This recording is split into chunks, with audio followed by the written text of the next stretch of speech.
Hello guys, I have a very nice experience today and I can't wait to share it with you. The moral story of this one is God answers prayers. So what happened was, I know that most of you guys are aware that I was struggling in my previous job. And yes, it's my previous job because I quit. I already quit. I resigned because I feel like God doesn't want me to be there anymore. I feel like my purpose there is done and I feel like He is redirecting me. So yes, na-resign ako and then me and my husband search another job for me. So nakakita kami ng job that is very similar with my previous job of 4 years. So apparently, I am used to the work in that company, to the job, to my designation. So it's a SMT as well. So sa SMT ako dati and this job is about SMT din. So I think this will be easier, or if not easier, at least I am familiar with. And I was scheduled for an interview. And then, aside from that, there's another company that messaged me, contacted me, and said that they also want an interview with me on the same day. So those two happened on the same day. Those two job interviews happened on the same day because, of course, it must coincide with my husband's schedule. So talagang ngayong araw lang na yon, sa isang araw lang siya dapat magawa so that my husband will be with me. And then, so the second email or the second interview is about a job that is new to me. So, hindi ko pa talaga siya alam. Though I can see some of those people that are working in that craft. But then, as for myself personally, I haven't tried it. So, it's new to me. So, that unfamiliar job interview will be in the morning and the SMT interview will be in the afternoon. And before, when I learned about those invitations, of course, I prayed to God. Kasi, what if those two interviews accepted me? What if they accept me? And what if they hire me? So, I don't know what to choose. I'm not saying that parang, or I'm not sure if I sound over confident. But then kasi here in Taiwan, if you are invited to have an interview, it means there's a big possibility that you will be hired. Kasi manual labor lang siya. So, hindi talaga kailangan ng matalino or hindi kailangan ng sobrang daming experiences.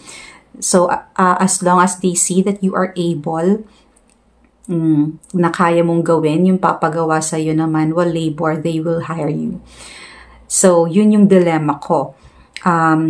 I don't know what to choose if ever those companies hire me. So, I prayed to the Lord. I asked, sumagi lang siya sa isip ko ha. I told God that since I don't know what to choose, if ever these two hire me, please give me a sign. Sabi ko, kung pag pumunta ako sa company na to and then I see a cross, ibig sabihin yun yung dun mo ako gustong magtrabaho. So, yan yung prayer ko. That parang sumagi lang talaga siya. Hindi siya ganun ka serious, I guess. Kasi bigla lang siyang sumagi sa isip ko. But anyway, it's a part of my prayer. Tapos, so what happened was on the morning when we went to the office of the unfamiliar job, pagdating pa lang namin doon, I read my husband's face. Parang hindi niya type. Kasi the office is not magarbo. So, parang so-so lang siya. Yung itsura ng office. Tapos, pagdating pa namin doon, it's not closed. The office is open, but there's no people inside. I'm not sure if they're on break, but that's very early. It's 11 a.m. So it's open. The lights are on, but there's no one inside. It's open, but the door is closed. It's locked, but there's lights. There are lights inside, but there's no one there. So, and I sent a message to the one who contacted me. I told her that I'm in front of your office now. Pero he did not, or she did not reply. So I asked my husband, are we gonna stay or are we gonna leave? Tapos sabi ng husband, sige, wait tayo ng 5 to 10 minutes. So we waited, and then maybe after 10 minutes, we peeked inside the office. Tapos may nabasa siya doon that they need someone who has a driver's license. Parang requirement siya. So I am not qualified kasi I don't have one. So sabi ko, I don't have license. So are we gonna go now? Tapos sabi niya, yes, let's leave. Sabi niya ganon. So when we left, you know what? I saw a church. A cross. The Red Cross. I saw the Red Cross. Tapos, dun ko lang na remember that I asked God for a sign. So, I think that's the answer. That's the answer because I did not see it when we are going there. And I didn't know. I don't know why I didn't see it. Kasi ganun ako ng ganun because syempre we're looking for the location. Hindi ko siya nakita. But when we left, I saw it. So, I think that is an answer. Tapos, ang nangyari is on the second interview sa afternoon, when we had the interview, nagkasundo kami, and we're good with the schedule, we're good with the regulations, the compensation. It's all good. Tapos, they asked me to open a bank account and to have my medical. So, they hired me. To cut the story short, so they hired me. Tapos yun. So, when I talked to my mother about it, kasi si mama talaga yung pinagkukwentuhan ko ng mga ganito. Aside from my husband, kasi kunento ko din kay husband to. And of course, as new to this Christian life, sabi niya sa akin, huwag kang mag-overthink. Sabi niya ganon, sabi ni husband sa akin. But for me, it's really an answer. It's an indication that God sees me and He hears my prayer and He answers my prayer. Tapos, nung una, I was thinking, naguguluhan pa ako. Sabi ko, bakit nakita ko yung cross na yon doon sa first, malapit doon sa first company na nag-invite sa akin for an interview, which is, I'm not qualified. So when I talked to my mama, sabi ni mama, kaya mo siya siguro nakita nung paalis ka na. Kasi sinasabi sa'yo na, no, hindi dyan. Dun sa susunod na interview. So, naliwanagan ako. Maybe yun nga ang ibig sabihin.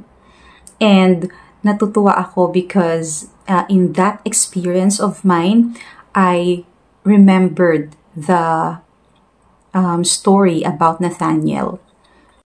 So, si Nathaniel ay isa sa mga disciples ni Jesus Christ, and he is famous sa kwento under the fig tree. So, yung kwento ni Nathaniel is, he is an architect, And he is very passionate sa paggawa or pagdodrawing ng mga establishments.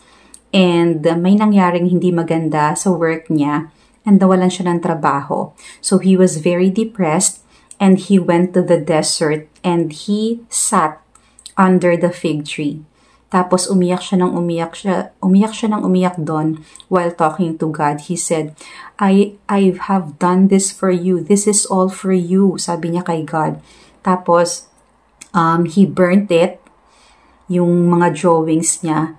Tapos sabi niya, nagpray siya kay God na, God, please give me direction. But no one was there with him. He was alone.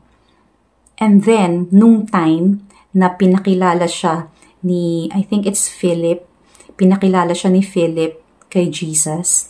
Sabi ni Jesus Christ sa kanya, nagsalita si Jesus sa kanya na, oh, Nathaniel, the true, if I remember it right, ang sabi niya is, Nathaniel, the true Israelite, I think. And then, Jesus said something to Nathaniel, na sabi ni Nathaniel, bakit mo ko kilala? Who are you? Sabi niya ganon. Tapos sabi ni Jesus, ang sagot ni Jesus is, I saw you under the fig tree. Tapos yung mga sinabi mo doon. Tapos biglang nag-breakdown si Nathaniel. Tapos sabi niya, it's you, God, Rabbi. It is you. Sabi niya ganun. So, nakakatuwa. Ganun pala yung feeling, that the feeling of knowing and confirming that God sees you kahit nasaan ka man. God hears your prayers and He answers your prayers. Diba? Nakakatuwa kasi when I was praying, I was alone. My husband is not there. And I was just looking at the sky doon sa favorite spot ko. Tapos, I was talking to God. I was praying. I was looking at the sky.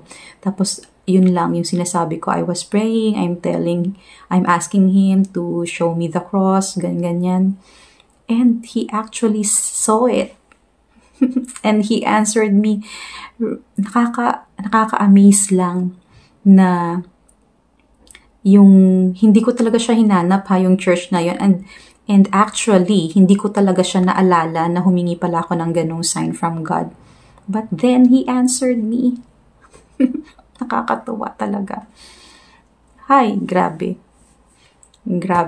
So, yun. I just want to share this with you kasi I think this is my obligation. This is my only platform. I'm not a pastor. I'm not a teacher. So, ito lang yung way ko to testify. So, ito yung platform ko, itong mga social media accounts ko. This is my platform and I want to use this as a way of sharing the goodness of God. So, thank you po for watching and I hope that you continue watching my videos and I hope ma-inspire din kayo to do the same. Napakadaming kabutihan ng Diyos na dapat nating i-share to inspire others to do the same. Diba? Nakakatuwa lang kasi madaming mga bagay, madaming mga tao that they're doing things that are opposite to the kagustuhan ng Diyos. 'Di ba yung gusto niyang gawin ng mga tao, madaming gumagawa ng not so good things. So why we don't share the good things that He is doing in our lives. So yun po. Thank you po for watching. God bless you. God bless us po.